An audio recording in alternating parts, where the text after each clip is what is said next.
everybody, welcome back to my channel. It's Mindy here and I hope that you are doing well. My last video started off on a serious note because I felt that it was important to be straightforward about what was weighing on my mind. But today I'm coming to you hoping to have a little bit of fun. I wanted to do a very light-hearted video, one that I hope doesn't offend anyone. This will be an epic this, not that fragrance showdown video. This is one of those videos that I love to watch, I love to do. One where I'm going to compare two fragrances side by side and share my thoughts on who I believe the winner to be. With each of these comparisons, I have done an exhaustive, a scientific comparison between each one of them throughout the week. I have them both on my hands for each one of these fragrance comparisons, and I want to share my thoughts with you. Yes, it's a little bit subjective, but I certainly want to do my best to give you a complete analysis of how I feel these fragrances compare to one another. If that interests you, please stay tuned and I will jump right in. The first two fragrances that I have here today that I'm going to compare side by side with one another is Baccarat Rouge 540 by Maison Kurkdjian and Tribeca by Bond No. 9. Now at first I thought it was completely surprising that so many Fragrantica users felt that these fragrances reminded them of one another. I feel like they're quite different scent profiles, and so when I saw that I thought it was a little bit strange. But after playing around with the fragrances, really acclimating and familiarizing myself with Bond No. 9 Tribeca over the past couple of weeks, I do understand where people are coming from with the comparisons. The first thing I wanted to mention between these two fragrances is that while they do have quite different note structures, they do share some similarities. Both of these have cedar in them, both of them have a form of jasmine, and both of them have a form of ambroxan. Baccarat Rouge 540 has ambergris and Tribeca has ambroxan. So with ambroxan, with ambergris, they are synthetic compounds and they're sometimes said to smell like salt or wet stones. They have a woody, ambery scent, sometimes sweet, sometimes musky, sometimes having an animalic tone. What I read is that ambroxan is a synthetic compound created as a replacement for natural ambergris.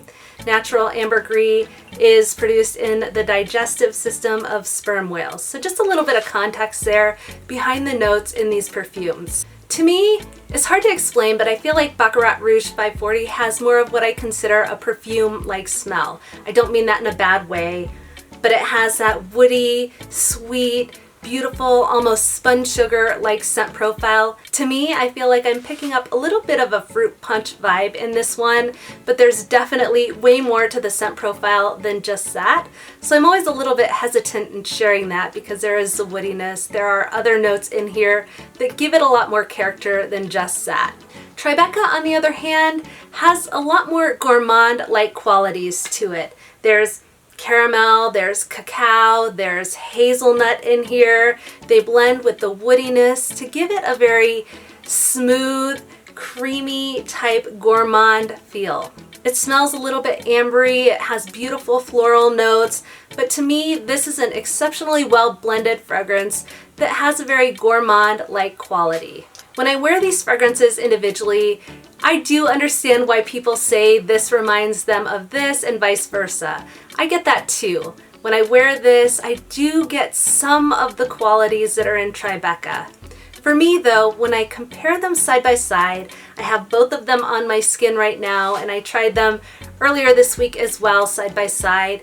I do feel like they are quite different scents. The gourmand, creamy, sweet, smooth nuttiness in this one is quite different than that more perfume-like, for lack of a better word, spun sugar type scent profile in this perfume. Almost that fruit punch-like vibe that I get out of this one. They are quite different from one another. Now, who wins this ultimate epic showdown between these two fragrances? The answer to that is it really depends. It depends on what I'm craving for the day. Both of these are the type of fragrances that I would wear anytime, any place. I feel great wearing them to a fancy event. I feel great wearing them in the house for the day. They're appropriate for any setting. They're both gorgeous. For me, the ultimate determining factor would be if I'm craving a very sweet, dense type woody gourmand, I would probably reach for this one. If I'm looking for something maybe a little bit less gourmand-like, maybe a little bit more of a daily wear type fragrance, I would reach for this one instead. For me, both of these fragrances are winners. I love reaching for them. I've been wearing them quite frequently now that I have both in my collection. It really depends on what I'm craving for the day. This is Baccarat Rouge 540 by Maison Kurkdjian, and this is Tribeca by Bond No. 9. Okay, the next side-by-side comparison that I want to share my thoughts on is Jessica Simpson Fancy as compared to M. Micallef Note Vanille. Now I've heard this referred to as different names, Note Vanille and Note Vanille, so you may hear me use that name interchangeably. This is one that I just recently started getting acclimated to. I'm so sad that I only have a 1 milliliter sample. When I'm out there buying it, I always say 1 milliliter is going to be totally fine. It'll give me the opportunity to explore the scent and determine if I love it. But then once I have it in my hands, I get frustrated because I can't spray it on my body and really determine how the fragrance wears. So my review will be based on only having this 1 milliliter sample, but spoiler alert, I would love to have a full bottle of this in my collection. Now I'll go ahead and start with Jessica Simpson Fancy. This has been a fragrance that I've had in my collection for at least a couple years now. It's a true love of mine. I really enjoy wearing this fragrance. I find it to be an easy reach. Yes, the first 20 minutes of getting to know this fragrance a couple years ago was a little bit dicey. It was not a love at first sniff. It took 20 to 30 minutes to acclimate to this perfume, the scent profile, because of what I consider to be a little bit of a synthetic caramelic vibe. But once I did get familiar with it, it grew to a love very quickly. The main character in this fragrance is that caramel, but there's also vanilla in here, there's apricot, red berries, there's almond, which is where I sort of wonder if that almond is giving it a slightly synthetic vibe. I don't know for sure, but I have questioned that. There's also vanilla, amber, and sandalwood. And again, this is just a beautiful fragrance that I enjoy. With Note Vanille by M. Micallef, this is one that I've been hearing about quite a bit recently. I have to say I reached out to them because I would like to have a full bottle, and they shared that they won't have it available until February. So I am anxiously anticipating that release date so I can decide if I want to add a full bottle to my collection, but I do consider this to be full bottle worthy. Again, I've seen a lot of people talk about it recently, which absolutely sparked some curiosity on my end, and I'm happy to finally share my thoughts on this one. Now I have to say I have given this 2 full wears. I have it on my skin again today. I really enjoy the scent, but I have to give you a disclaimer. When you first apply this to the skin, to me, I get a little bit of a body odor scent. Now I think that sounds crazy. Yes, I said body odor. Other people in the reviews have stated that, and I thought, wow, I don't even know if I want to try this fragrance. When I did apply it, I picked that up for sure. That does dissipate within 5 to 7 minutes. I have a feeling that that could be the cognac, the rum, maybe the sandalwood in this fragrance. There are floral notes as well. There's jasmine, there's mandarin orange, citrus. So with this one, you do want to wait it out. You do want to apply it to your skin, and you do want to let it settle and warm into your skin, because that's where it really starts to shine. As it dries down, that body odor scent does dissipate. This becomes a very beautiful, boozy, woody vanilla. Now, I say boozy vanilla. I've got a couple in my collection. Immediately what comes to mind is Spiritueuse Double Vanille by Guerlain. This is very different from Spiritueuse Double Vanille in my humble opinion. I find Spiritueuse Double Vanille to be a little bit more heavy on the woody, sort of that resinous, almost smoky type scent profile. This one seems to be more heavy on the cognac. It's a really gentle, boozy quality, but it works very beautifully in this perfume. I find it very interesting that people find these to be similar fragrances. When I wore this for the first time, I definitely didn't think of Fancy. I definitely didn't draw that comparison in my mind. But after playing with them over the past couple days, I do recognize there are some similarities between these 2 perfumes. It does sort of remind me how I feel about the comparisons of Baccarat Rouge 540 and Cloud, whereas these 2 fragrances are quite different to my nose. I don't think that I would confuse them for one another. To me, they're quite different, but I can understand why people think these are similar. And that's exactly how I feel about the comparison of these 2 fragrances. I do think they're similar, but I also don't think they could be confused for one another. Fancy is sweet. It feels youthful. It feels sort of playful to me. There are those fruity notes in here, apricot, red berries, and pear, which give it a little bit of a fruity vibe.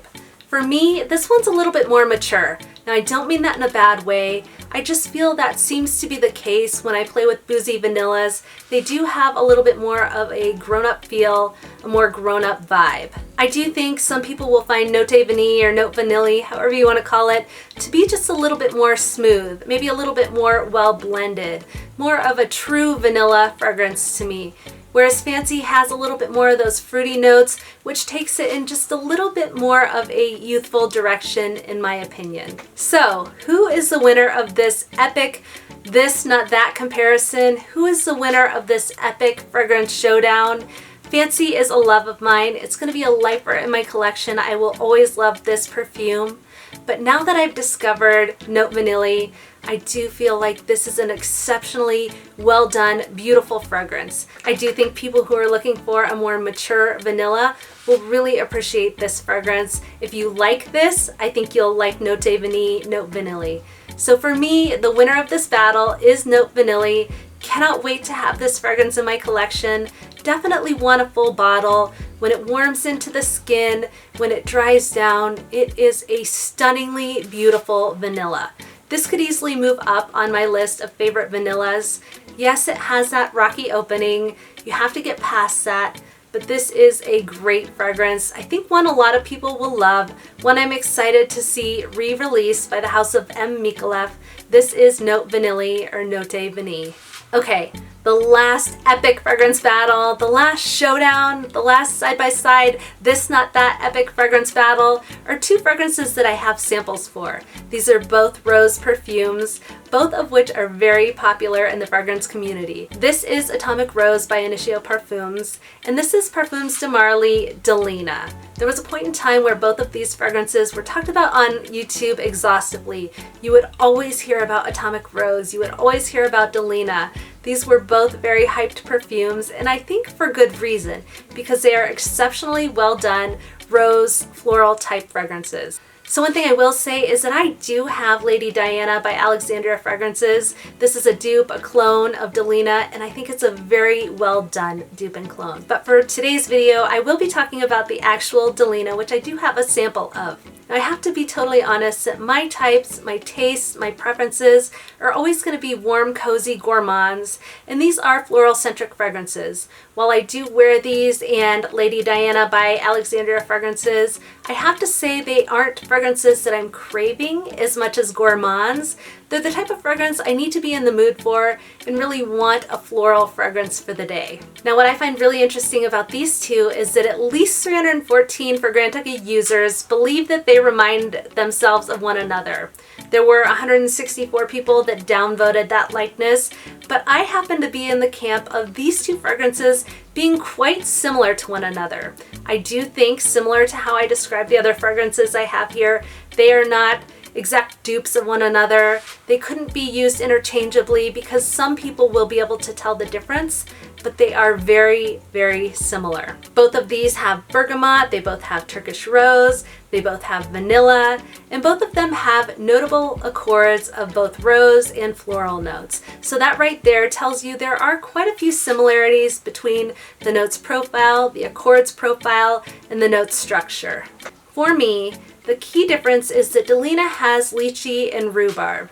So for people who like that aquatic vibe from the lychee, for people who like that green, maybe sour note from the rhubarb, you're probably gonna prefer Delina to Atomic Rose. Delina has that recognizable, tangy feel to it that I think a lot of Delina lovers really enjoy. For me, Atomic Rose has more of a rose-centric scent profile, a little bit more vanilla, a little bit more of that ambery vibe. It doesn't necessarily go down the path that Delina does, having that tartness, that tanginess in the scent. I've seen people say that Atomic Rose is a little bit aggressive in the scent profile. People say that about Delina too, so I would say absolutely test both of these before buying either one of them. They are in a very high luxury price point, so these are try before buy fragrances in my opinion, or you can explore a clone house. Okay, So who wins this epic fragrance battle, this side-by-side comparison, this monster showdown between Atomic Rose and Delina? I have to say the results did surprise me a little bit. I ended up finding that when I wear these side by side, the Atomic Rose is the scent that I prefer the most. Now for me, I find this one to be effortless. It is an easy wear, it's a likable fragrance. Again, I do feel like rose or floral centric fragrances are something I have to crave, so they're not the type of fragrance that I want to wear every day. But when I'm in the mood for them, I do feel like this is the one that I would probably reach for the most if I had both of these in my collection. Ultimately, I do think these are both great options for somebody who loves rose, who loves floral notes, who loves a little bit of sweetness in their perfumes. These are both stunning. They both have a huge following, a heavy fan base, great fragrances, but my winner is Atomic Rose by Initio Parfums against Delina by Parfums de Marly. Alright guys, thank you so much for tuning in. As always, I truly appreciate you. If you enjoyed this epic This Not That fragrance battle, please go ahead and give it a thumbs up and consider subscribing to my channel. I hope you enjoyed these videos. I really love doing them, and I'd love to hear your thoughts on how these fragrances compare with one another. I hope you have an amazing weekend. I hope you have a lot to be grateful and thankful for. And until next time, I'll see you soon.